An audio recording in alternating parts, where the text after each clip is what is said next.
I'm looking at chest binding. Chest binding is a process most commonly used by transgender men and genderqueer people and non-binary people to flatten their chest so that they look more masculine. And that has immense mental benefits for the people who use it, but it has very negative physical effects on your body. And so my project is looking at a way to make chest binding safer.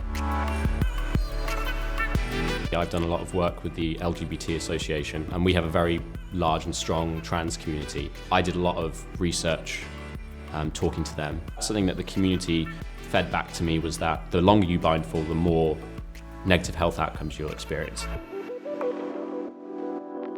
My product contains a smart memory alloy called nitinol, and when that's electrified, it decompresses the garment, allowing the user to breathe more easily.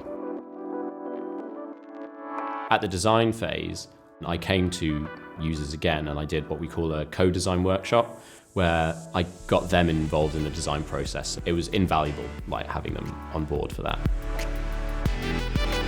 I reached out to Gareth Wilson to talk about behaviour modification design, and very quickly we decided that it was all about working as closely as you can with the goals of the user group.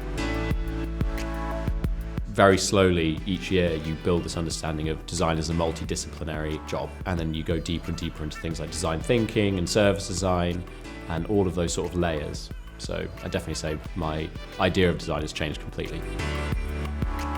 I did my placement with Small Fry, which is based in Coventry, which is an industrial design consultancy. I was involved in a wide range of projects, from medical design to consumer design to industrial design. When I graduate, I'd really like to go back into industrial design consultancy. I really enjoy doing a different project every week. It's something that really excites me.